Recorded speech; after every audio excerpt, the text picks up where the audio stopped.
Um, yeah, and I shot him because the entire time he'd been telling me he's gonna kill me, and yeah, that's about it. Okay. When you shot him, you guys were in the kitchen. Yeah. Was he... Agreed upon its verdict in Hampshire County Indictment 2380 CR 0032, Commonwealth versus Brian Camp. Not guilty. December 27th, 2022. 24-year-old Brian Camp just shot a man inside his own home. Minutes later, he's sitting across from detectives. Was it self-defense or cold-blooded murder? Today, we're breaking down this interrogation, minute by minute. And hey, before we start, drop a comment and tell me where you're watching from. That way I can bring you more stories connected to your area. And in the next video, I'll give a shout out to a few of you right on screen. Welcome to Caseborne. So you've got Brian Camp, 24 years old, living with his girlfriend in this two-story house on South Street. Pretty normal setup, right? They're sound asleep upstairs when all hell breaks loose. Now the guy who broke in? That's Jonathan Latondra, 27 years old. And here's the kicker. He's the ex-boyfriend, the girlfriend's ex. So this isn't some random burglar looking for a TV. This is personal. Somewhere around 6 in the morning, Latondra gets into the house. We don't know exactly how yet, but he makes it all the way upstairs to their bedroom. Think about that for a second. This dude is in their house, upstairs, while they're sleeping. The girlfriend wakes up first, hears something, tries to tell Brian, but he basically blows her off. You know, that whole honey, it's nothing, go back to sleep thing. But she hears it again, gets up to check, peeks around the corner and boom, screams and jumps back into the room. Before Brian can even process what's happening, Latondra is standing right there in their bedroom doorway. What happens next? An absolute nightmare. We're talking a full-on fight for survival. And by the end of it, Jonathan Latondra is dead on Brian's kitchen floor with gunshot wounds. Now the big question everybody's asking, was this murder? Or was this a man defending his life? She said she thought she heard somebody. Who's she? Her brother. Okay. And that is your girlfriend. And you guys live together at the house? Yep. In Chesterfield. Chesterfield. What's the address there? 239 South Street. Okay. I want to say. She woke me up, said she heard something, which isn't unusual. I told her no, there's nothing, you know. I didn't get out of bed or anything.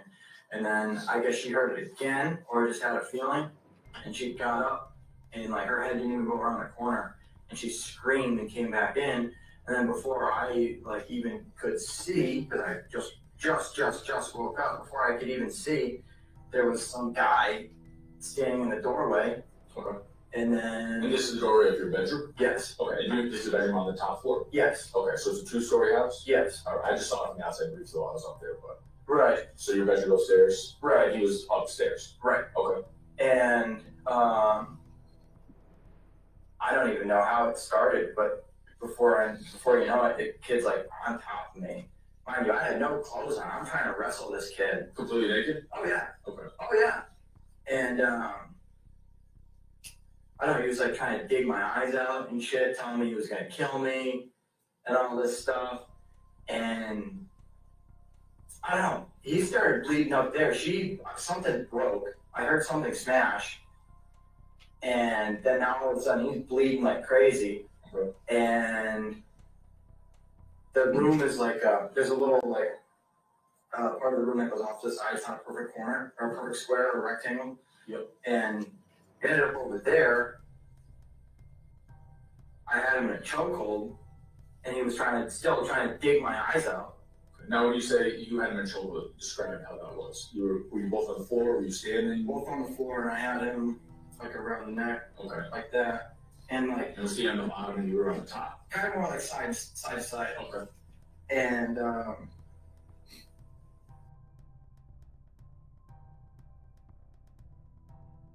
All right, let's talk about this moment right here, because this is actually huge from a behavioral analysis standpoint. Brian just straight up admits, no hesitation, no sugarcoating, that he's fighting this intruder completely naked, like buck naked, wrestling for his life with zero clothes on. And here's why that matters. This is what we call an embarrassing detail. And embarrassing details? They're gold when you're trying to figure out if someone's telling the truth. Think about it. If you're making up a story, if you're lying to cover up a murder, are you really going to add in the part where you're butt-ass naked fighting some dude? Hell no. You're going to make yourself sound tough, in control, maybe even heroic. But Brian, he's giving you the raw, uncomfortable truth. He woke up naked, and before he could even grab his boxers, he's in a life-or-death brawl. That's not something you add to a fake story. That's something you remember because it happened and it was terrifying. Now, let's talk about the language he uses. He calls Latondra this kid. Not the guy. Not the intruder. But kid. That's interesting, right? Is he trying to minimize the threat? Make Latondra seem less dangerous to justify what happened? Or is it just how Brian naturally talks? Maybe Latondra looked young to him. Or maybe in that moment of chaos, that's just what came out. Some people might say it's dehumanizing. Calling someone kid distances you from the reality that you just killed a person. But honestly, in high-stress situations, people use weird language all the time. It doesn't necessarily mean anything sinister. You know, you got me, right? And so I ran downstairs, mind you, still ass naked. I hear this dude coming down the stairs, and When you choked, he was unconscious? no, he wasn't unconscious, no. And because I let go of him before he dug my eyes out, you know what I mean? Okay. And I went downstairs, and I don't know, it's hard to put like things in a chronological order, like 1, 2, 3.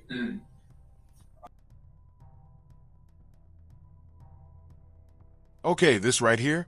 This is actually one of the most honest things Brian says in this entire interrogation.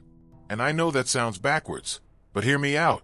He literally stops mid-story and goes, "Look, I can't put this in order. I don't know what happened first, second, third." And you know what? That's exactly what real trauma does to your brain. When you're in a life-or-death situation, when your adrenaline is through the roof, and you're in pure survival mode, your brain doesn't record memories like a damn movie. It's not neat. It's not linear. It's not organized. It's chaos. You remember fragments, flashes, feelings, random sensory All I details. can remember But the is timeline, somehow that gets he scrambled. got a hold of my muzzle loader, which was like leaned up in the corner, because I've been hunting every day, right? And And where was the muzzle loader? Out in the corner where? like by the bottom of the stairs, there's a, I don't know what to call it. It's like a low shelf, but it opens up. Okay, yeah. And the muzzle loader was over there. And then we were wrestling for that. And luckily, I opened the thing and dumped the primer out of it. So I had a primer in there? Yeah, Okay. Pellets and the rounds are all in there? I would assume. Yeah, I mean, I was ready to go hunting. I did go hunting with yesterday. Okay. And I dumped the primer out of it, at least I think. And then he tried to shoot me with that thing.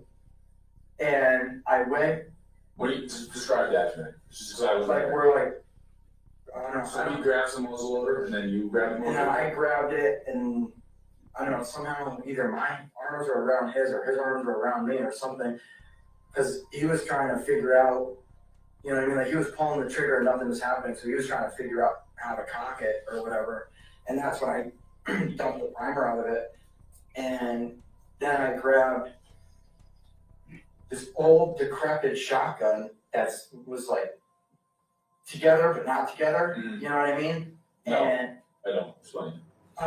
so like this chair might look like it's there and Yeah. all put together, but you touch it Okay. and the arm falls off, this falls off, so like it would not have functioned. Okay. But I just grabbed it as like a if someone pointed a shotgun at me, I would get out of the house, you know what I mean? And then he tried to grab that from me, so I ripped it back and the barrel came off of it. Okay. And then so I had the stock and he had the barrel, and I think that's what he hit me in the head with, was the barrel. Okay. And So if you got hit in the head at some point, you think it was that barrel? yeah, and then he cornered me in the kitchen, and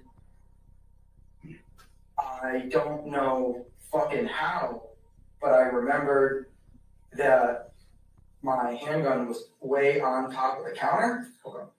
and I grabbed it, and I What is that top, like way on top of the counter, like on the shelf? the top cabinet, Okay. you know, Yeah, yeah, yeah. way on top. Like you gotta climb on the counter to get up to the Because cabinet. they're not connected. So. Right. So you said you think it was one shot, maybe two shots? Yeah, like I said,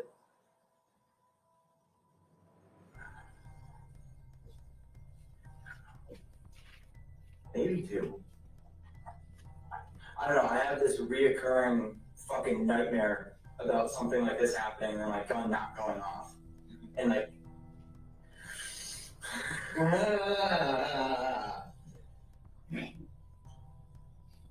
And so he's 10 feet away, 5-10 feet, I think you said, closing distance. When you actually let the round go, do you know what the distance was between two of you? No. Yeah, like I said, I could guess, but like 5 to 10 feet, I would really just be taking a shot in the dark in between 5 to 10 feet. Yeah, no, I don't know. Did you remember like aiming beyond or? No, just pop it.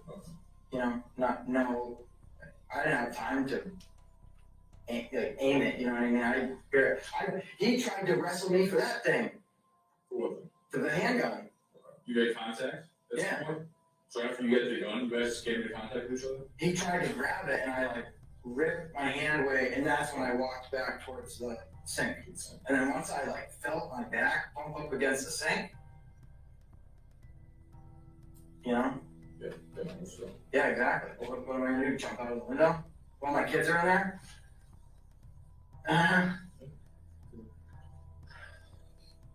Okay. Did you know this individual? Did you recognize him?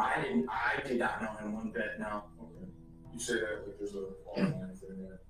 Did she know him? I guess she knew his name How did you learn that? because somebody asked, what's the person's name? And she said Jonathan. So other than that, that's all I know. But do you know what Jonathan? Did she tell you anything about him? I have a cousin, Jonathan, who lives in Texas. So you don't know this particular Jonathan? No. No. Nope, I do not. Did you ever talk about the Jonathan in the past? Not that I know of, no. No. Nope. Yeah. Yeah.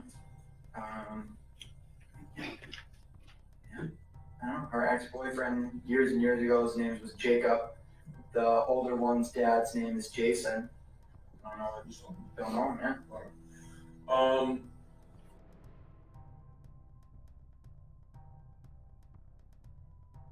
All right, so let's bring this all home.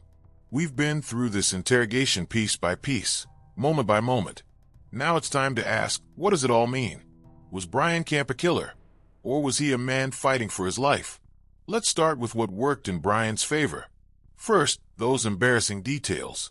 The fact that he's willing to admit he was completely naked, that he was terrified, that he can't remember exactly how many times he fired. These aren't the marks of someone crafting a lie. Liars make themselves look good. They're the hero of their own story. Brian, he's just trying to survive the retelling of the worst night of his life. Second, that authentic confusion. He openly admits he can't put things in perfect chronological order. His memory is fragmented, chaotic. And you know what? That's exactly what we'd expect from someone who just experienced genuine trauma. Real fear scrambles your brain. It doesn't let you remember things like a movie script. And third, spontaneous emotion. That nightmare he mentioned, the recurring dream about his gun not firing when he needs it, that's not something you throw into a fabricated story. That's a raw, unfiltered glimpse into his psyche. It's real. But let's be honest, there were some things that raised questions. The uncertainty about how many shots he fired. Was it 1? Was it 2? He doesn't know. Now, we can explain that away with adrenaline and trauma, sure. But it's also the kind of detail that makes investigators pause. Because in a self-defense case, every shot matters. Every pull of that trigger has to be justified. And then there's that nightmare. The fact that he'd been dreaming about this exact scenario, about someone breaking in, about his gun not working. Does that suggest paranoia? Or does it suggest he'd been preparing mentally for something like this? Some people might see that as premeditation. Others see it as a guy who was rightfully worried about his safety. So what did the jury think? After hearing all the evidence, after weighing everything we just talked about and more, they came back with a verdict: not guilty. Brian Camp walked out of that courtroom a free man. The jury determined that what happened on December 27th, 2022, wasn't murder. It was self-defense. It was a man protecting himself and his family from a violent intruder who had no business being in that house. Now, here's the thing about this case, and really, about any self-defense case. It's complicated as hell. Because on one hand, you've got a dead man, Jonathan Latondra. Whatever his intentions were that night, whatever drove him to break into that house, he's gone. He's not coming back. His family lost someone. That's a tragedy, no matter how you slice it. But on the other hand, you've got Brian Camp, a guy who woke up in his own home to find a stranger in his bedroom, a guy who fought, who bled, who genuinely believed he was about to die. And when he had his back literally against the sink with nowhere left to go, he made a choice. He pulled the trigger. The question we all have to wrestle with is this: what would you have done? If you woke up at 6 in the morning to someone in your house, someone you didn't know, someone who's attacking you, telling you they're going to kill you, what's your move? Do you keep fighting with your fists? Do you try to run? Or do you grab whatever weapon you can find and do what you have to do to survive? There's no easy answer. And that's what makes cases like this so gut-wrenching, because it's not black and white. It's not good guy versus bad guy. It's two lives colliding in the worst possible way, in the worst possible moment, with permanent consequences. Now, let's talk about something important. How do you avoid ending up in a situation like this? Because whether you're Brian or whether you're worried about someone breaking into your house, they're real, practical steps you can take to protect yourself and hopefully never have to make the choice Brian made. 1. Secure your home. Seriously. This sounds basic, but most break-ins happen because it's easy. Lock your doors. Lock your windows. Every single one, every single night. Get deadbolts if you don't have them. Consider a security system. Even the cheap ones with door sensors and a loud-as-hell alarm can be enough to make someone think twice. And here's the thing about this case. We don't know exactly how Latondra got in, but chances are a door or window wasn't properly secured. Don't make it easy for someone. 2. Motion-activated lights. Outside your house, especially near doors and windows.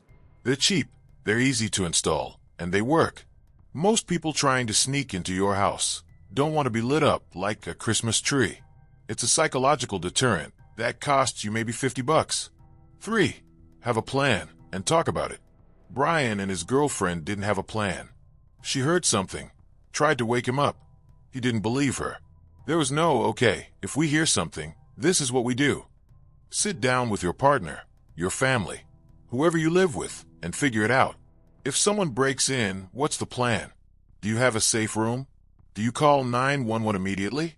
Where are your phones? Where are your keys? Where's your weapon if you have one? And practice it. I know it sounds paranoid, but 5 minutes of planning could save your life. 4. Know your weapons and keep them accessible but safe. Brian had guns in his house, but they were scattered. The muzzle loader was downstairs. The handgun was on top of a cabinet he had to climb to reach. In a life-or-death situation, you don't have time to go on a scavenger hunt. If you own a firearm for home defense, it needs to be accessible. You should be able to get to it quickly. Secure, especially if you have kids. Get a quick access safe. Biometric, keypad, whatever works for you. Ready, know how to use it. Train with it.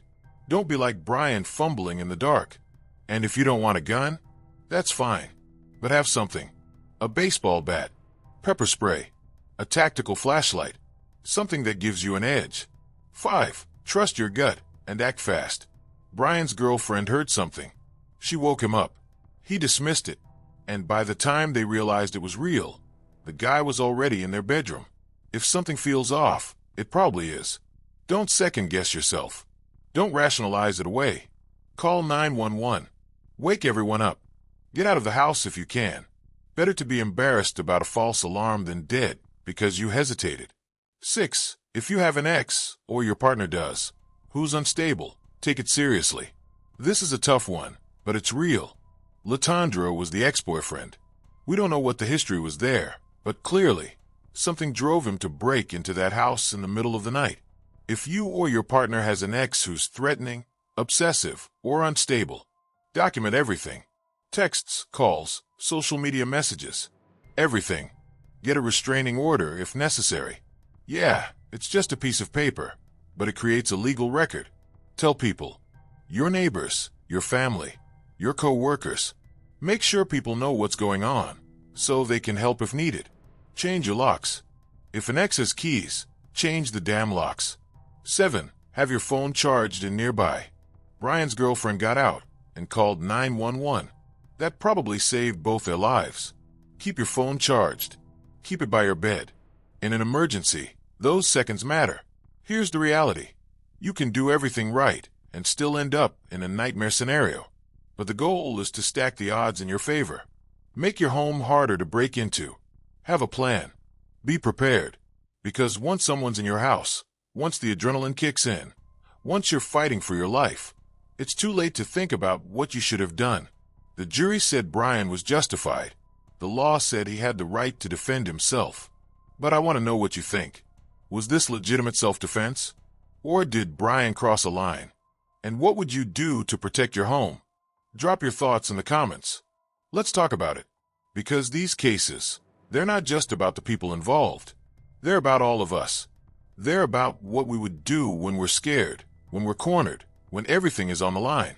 And if you want more deep dives like this, more interrogation breakdowns, more analysis of the psychology behind these cases, and more real-world safety tips, hit that subscribe button. We've got plenty more to uncover. Thanks for watching. Stay safe out there.